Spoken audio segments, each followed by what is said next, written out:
আসসালামু আলাইকুম ওয়ারাহমাতুল্লাহি ওয়াবারাকাতুহ। প্রিয় ভাই ও বোনেরা, আজকে কথা বলার আগে একটু চোখ বন্ধ করুন। মনে করুন আপনার জীবনের সব গুনাহ, ছোটবেলা থেকে এখন পর্যন্ত, যা জেনে করেছেন, যা না জেনে করেছেন, যা মনে আছে, যা ভুলে গেছেন। এখন ভাবুন, যদি আজকেই সেই সব গুনাহ মুছে যায়, একদম সাদা পাতার মতো। যদি আল্লাহ তাআলা আজকেই বলেন, হে আমার বান্দা, তোমার সব গুনাহ মাফ করে দিলাম, কান্না আসছে? মন কি আকুল হয়ে উঠছে? ভাই ও বোনেরা, এটা স্বপ্ন নয়, এটা সম্পূর্ণ সম্ভব, এবং এই সুযোগটা প্রতি বছর আসে রমজান মাসে। রাসূলুল্লাহ সাল্লাল্লাহু আলাইহি ওয়াসাল্লাম বলেছেন, যে ব্যক্তি ঈমান ও ইহতিসাবের সাথে রমজান মাসে রোজা রাখে, তার আগের সমস্ত গুনাহ মাফ হয়ে যায়। বুখারী ও মুসলিম। সমস্ত গুনাহ, আগের সব গুনাহ? এটা আল্লাহর কথা নয়, রাসূলের কথা, বিশ্বনবীর মুখের কথা, যার উপর মিথ্যা বলা ছিল অসম্ভব। তাহলে আজকের প্রশ্ন হলো, এই সুযোগ কি আমরা নিচ্ছি, নাকি আরেকটা রমজানও চলে যাচ্ছে গুনাহ নিয়ে? আজকের এই ভিডিওতে আমি আপনাদের বলবো, রমজানে কোন কোন আমলে 100% গুনাহ মাফ হয়, কিভাবে করবেন এই আমলগুলো, গুনাহ মাফের শর্ত কি কি, এবং আল্লাহর কাছে ফিরে আসার সঠিক পদ্ধতি। এই ভিডিওটি শুধু দেখবেন না, অনুভব করুন। হয়তো এই রমজানেই আপনার জীবন বদলে যাবে, ইনশাআল্লাহ। চলুন শুরু করি। অংশ 1, রমজান কেন গুনাহ মাফের সবচেয়ে বড় সুযোগ। ভাই ও বোনেরা, আমরা অনেকে জানি রমজান বিশেষ মাস, কিন্তু কতটা বিশেষ সেটা কি জানি? রমজান মাসে আল্লাহ তাআলা 3টি বিশেষ ব্যবস্থা করেন। প্রথমত, জান্নাতের দরজা খুলে দেওয়া হয়। দ্বিতীয়ত, জাহান্নামের দরজা বন্ধ করে দেওয়া হয়। তৃতীয়ত, শয়তানকে শিকলে বেঁধে দেওয়া হয়।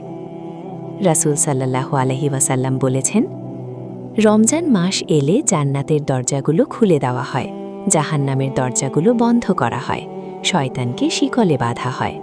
বুখারী ও মুসলিম। ভাবুন, শয়তান শিকলে বাঁধা, মানে এই মাসে গুনাহ না করা সবচেয়ে সহজ, এই মাসে ভালো কাজ করা সবচেয়ে সহজ। তারপরও যদি আমরা গুনাহ করি, সেটা সম্পূর্ণ আমাদের নফসের দোষ। শয়তানের প্রভাব এই মাসে অনেক কম। আরেকটি হাদিসে আছে, রমজান মাসের প্রথম রাতে আল্লাহ তাআলা একজন ঘোষণাকারীকে ডেকে বলেন, হে কল্যাণ অন্বেষণকারী, সামনে এগিয়ে আসো, হে অকল্যাণের পথিক, থামো। এবং প্রতি রাতে আল্লাহ অনেককে জাহান্নাম থেকে মুক্তি দেন। তাহলে বোঝা গেল, রমজান মাস হল আল্লাহর বিশেষ ক্ষমার মাস। এই মাসে সঠিক আমল করলে গুনাহ মাফ হবে, ইনশাআল্লাহ। অংশ 2, রমজানে গুনাহ মাফের বিশেষ আমল সমূহ। আমল নম্বর 1, ঈমান ও ইহতিসাবের সাথে রোজা রাখা। রাসূল সাল্লাল্লাহু আলাইহি ওয়াসাল্লাম বলেছেন, যে ব্যক্তি ঈমান ও ইহতিসাবের সাথে রমজান মাসে রোজা রাখে, তার আগের সমস্ত গুনাহ মাফ হয়ে যায়। বুখারী ও মুসলিম। এখানে দুটি শব্দ গুরুত্বপূর্ণ, ঈমান ও ইহতিসাব। ঈমান মানে দৃঢ় বিশ্বাস নিয়ে রোজা রাখা, আল্লাহ ফরজ করেছেন বলে রাখছি, এটা সত্য, এতে সওয়াব আছে, এই বিশ্বাস নিয়ে। ইহতিসাব মানে শুধু আল্লাহর সন্তুষ্টির জন্য রোজা রাখা, সমাজ দেখবে বলে নয়, পরিবার চাপ দিচ্ছে বলে নয়, শুধু আল্লাহর জন্য। এই দুটি শর্ত পূরণ করে রোজা রাখলে পেছনের সব গুনাহ মাফ। কবিরা গুনাহ মাফ হবে কিনা নিয়ে আলেমদের মতভেদ আছে, কিন্তু সব ছোট গুনাহ মাফ হবে, এটা নিশ্চিত। কিভাবে করবেন? প্রতিদিন সেহরির সময় নিয়ত করুন, আমি আল্লাহর সন্তুষ্টির জন্য রোজা রাখছি, এই নিয়তটা খাঁটি রাখুন। আমল নম্বর 2, ঈমান ও ইহতিসাবের সাথে তারাবির নামাজ পড়া। রাসূল সাল্লাল্লাহু আলাইহি ওয়াসাল্লাম বলেছেন, যে ব্যক্তি ঈমান ও ইহতিসাবের সাথে রমজানের রাতে নামাজ পড়ে, তার আগের সমস্ত গুনাহ মাফ হয়ে যায়। বুখারী ও মুসলিম। এটা রোজার মতোই আরেকটি পূর্ণ গুনাহ মাফের সুযোগ। রোজা দিনের ইবাদত, তারাবি রাতের ইবাদত। দুটোই করলে দিন ও রাত দুদিক থেকে গুনাহ মাফ হচ্ছে। অথচ আমাদের অনেকে তারাবি পড়েন না, বা পড়লেও তাড়াহুড়ো করে পড়েন, মনোযোগ নেই। এই রমজানে তারাবির নামাজে মনোযোগ দিন, প্রতিটি রাকাতে বুঝে পড়ুন, সিজদায় কাঁদুন। আমল নম্বর ৩, লাইলাতুল কদরে ইবাদত করা। রাসূল সাল্লাল্লাহু আলাইহি ওয়াসাল্লাম বলেছেন, যে ব্যক্তি ঈমান ও ইহতিসাবের সাথে লাইলাতুল কদরে ইবাদত করে তার আগের সমস্ত গুনাহ মাফ হয়ে যায়। সুবহানাল্লাহ। রোজা, তারাবি দুটোর পরে আবার তৃতীয়বার গুনাহ মাফের ঘোষণা। লাইলাতুল কদর 1000 মাসের চেয়ে উত্তম, মানে একটি রাতের ইবাদত 83 বছরেরও বেশি ইবাদতের সমান। এই রাতটি রমজানের শেষ 10 দিনের বেজোর রাতে খুঁজুন, 21, 23, 25, 27, 29 রমজান। কিভাবে করবেন? শেষ 10 দিন রাত জেগে ইবাদত করুন, নামাজ পড়ুন, দোয়া করুন, কোরআন পড়ুন, বিশেষ দোয়া পড়ুন। আল্লাহুম্মা ইন্নাকা আফুউন তুহিব্বুল আফওয়া ফাফু আন্নি। অর্থ, হে আল্লাহ, তুমি ক্ষমাশীল, ক্ষমা করতে ভালোবাসো, আমাকে ক্ষমা করো। আমল নম্বর 4, বেশি বেশি তওবা ও ইস্তেগফার করা। তওবা হলো গুনাহ মাফের সরাসরি দরজা। আল্লাহ তাআলা বলেছেন, হে মুমিনগণ, তোমরা সবাই আল্লাহর দিকে ফিরে এসো, যাতে তোমরা সফল কাম হতে পারো। সূরা নূর 31।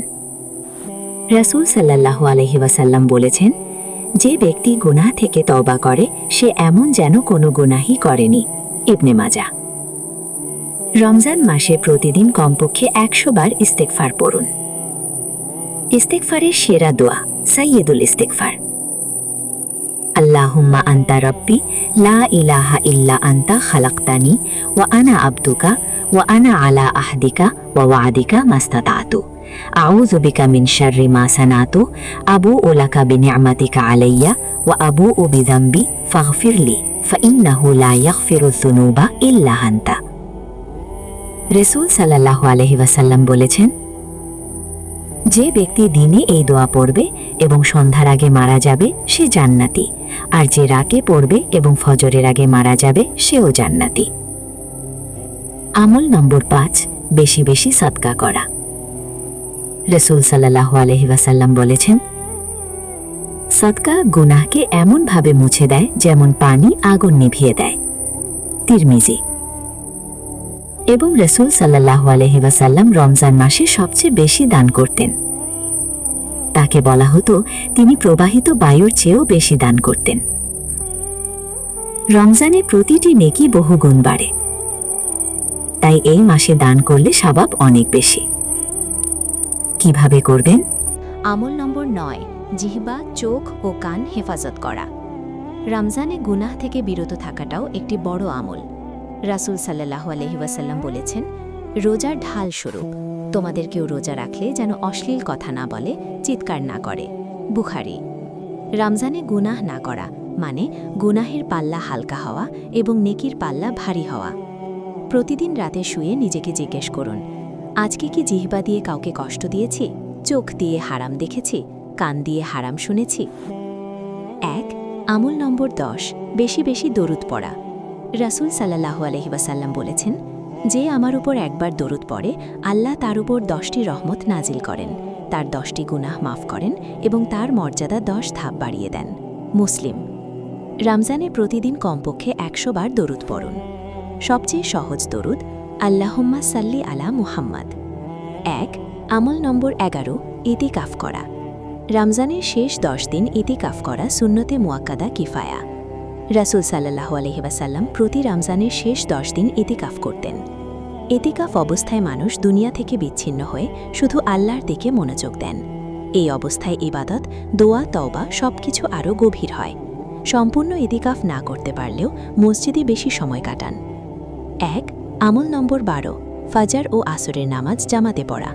রাসূল সাল্লাল্লাহু আলাইহি ওয়াসাল্লাম বলেছেন, যে ব্যক্তি দুটি ঠান্ডা সময়ের নামাজ ফজর ও আসর পড়ে সে জান্নাতে প্রবেশ করবে। বুখারী ও মুসলিম।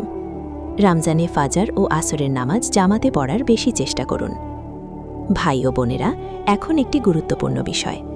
শুধু আমল করলেই গুনাহ মাফ হবে না, কিছু শর্ত আছে। শর্ত 1, খাঁটি তওবা করতে হবে। গুনাহ মাফ হওয়ার জন্য শুধু আমল নয়, সত্যিকারের তওবা করতে হবে। তওবার 3টি শর্ত: গুনাহের জন্য মনে মনে লজ্জিত হওয়া, সেই গুনাহ এখনই ছেড়ে দেওয়া, ভবিষ্যতে আর না করার দৃঢ় সংকল্প করা। যদি কারো হক নষ্ট করে থাকেন, সেই হক ফিরিয়ে দেওয়া বা মাফ নেওয়াও তওবার শর্ত। শর্ত 2, শুধু ছোট গুনাহ মাফ হওয়ার সম্ভাবনা বেশি। কাবিরা গুনাহ যেমন শিরক, জিনা, হত্যা, সুদ এগুলোর জন্য আলাদাভাবে খাঁটি তওবা করতে হবে। তবে আল্লাহ বলেছেন, নিশ্চয়ই আল্লাহ সব গুনাহ মাফ করেন। সূরা জুমার 53। আল্লাহর রহমতের কোনো সীমা নেই। সত্যিকারের তওবা করলে কাবিরা গুনাহ মাফ হয়। শর্ত 3, হারাম ছেড়ে দিতে হবে। আমল করবেন কিন্তু হারাম ছাড়বেন না, তাহলে গুনাহ মাফ হবে না। যদি সুদের ব্যবসা করেন ছাড়তে হবে, যদি হারাম সম্পর্কে থাকেন ছাড়তে হবে, যদি মিথ্যে বলার অভ্যাস থাকে ছাড়তে হবে। শর্ত 4, নিয়ত খাঁটি রাখতে হবে। আমল শুধু আল্লাহর জন্য, দেখানোর জন্য নয়, সোশ্যাল মিডিয়ায় পোস্ট করার জন্য নয়। এখন কিছু বিশেষ দোয়া জানুন যা রমজানে বেশি বেশি পড়বেন। দোয়া 1, সাইয়্যিদুল ইস্তিগফার। আল্লাহুম্মা আনতা রব্বি লা ইলাহা ইল্লা আনতা খালাকতানি ওয়া আনা আবদুকা ওয়া আনা আলা আহদিকা ওয়া ওয়া'দিকা মাস্তাতাতু আউযু বিকা মিন শাররি মা সানাতু আবুউ লাকা বিনি'মাতিকা আলাইয়া ওয়া আবুউ বিযামবি ফাগফিরলি ফাইন্নাহু লা ইয়াগফিরুয যুনুবা ইল্লা আনতা। দোয়া 2, কাদরের রাতের বিশেষ দোয়া। আল্লাহুম্মা ইন্নাকা আফুউন তুহিব্বুল আফওয়া ফা'ফু আন্নি। হে আল্লাহ, তুমি ক্ষমাশীল, ক্ষমা করতে ভালোবাসো, আমাকে ক্ষমা করো। দোয়া 3, তওবার দোয়া। আস্তাগফিরুল্লাহাল্লাযী লা ইলাহা ইল্লা হুয়াল হাইয়ুল কাইয়্যুম ওয়া আতুবু ইলাইহি। আমি সেই আল্লাহর কাছে ক্ষমা চাই যিনি ছাড়া কোনো ইলাহ নেই, যিনি চিরঞ্জীব, চিরপ্রতিষ্ঠিত, এবং আমি তার থেকে তওবা করছি। দোয়া 4, সকাল ও সন্ধ্যার ইস্তিগফার। আস্তাগফিরুল্লাহ প্রতিদিন সকালে ও রাতে কমপক্ষে 100 বার। প্রিয় ভাই ও বোনেরা, একটু থামুন। এই মুহূর্তে আপনার মনে কি কোনো পুরনো গুনাহের কথা আসছে, কোনো ভুলের কথা? সেটা মনে রাখুন, আর এখনই মনে মনে বলুন, ইয়া আল্লাহ, আমি লজ্জিত, আমি অনুতপ্ত। তুমি তো জানো আমার মনের কথা, তুমি তো জানো আমি কতটা দুর্বল, কিন্তু তুমি আরও বেশি জানো তুমি কতটা রহমান, কতটা রহিম। তুমি আমার সব গুনাহ মাফ করো। এই রমজানে আমাকে পরিষ্কার করো, আমাকে নতুন মানুষ বানাও। আল্লাহ শুনছেন, আল্লাহ কাছে আছেন। আল্লাহ তাআলা বলেছেন, আমার বান্দারা যখন আমার সম্পর্কে জিজ্ঞেস করে, আমি তো কাছেই আছি। সূরা বাকারা 186। এই রমজান হোক আপনার জীবনের সেরা রমজান। এই রমজান শেষ হোক সব গুনাহ মুক্ত হয়ে। আল্লাহ তাআলা আমাদের সবার গুনাহ মাফ করুন, আমাদের তওবা কবুল করুন, আমাদের জান্নাতুল ফিরদাউসে জায়গা দিন। আমিন, আমিন, সুম্মা আমিন। ভাই ও বোনেরা, এই ভিডিওটি এখনই আপনার সবচেয়ে প্রিয় মানুষটিকে পাঠান। হয়তো এই ভিডিও দেখে কেউ তওবা করবেন, আর সেই তওবার সওয়াব আপনার আমলনামায়ও যুক্ত হবে। চ্যানেলটি সাবস্ক্রাইব করুন, বেল আইকনে ক্লিক করুন, কমেন্টে লিখুন, ইয়া আল্লাহ, আমার সব গুনাহ মাফ করো। আল্লাহ হাফেজ। আসসালামু আলাইকুম ওয়া রাহমাতুল্লাহি ওয়া বারাকাতুহু।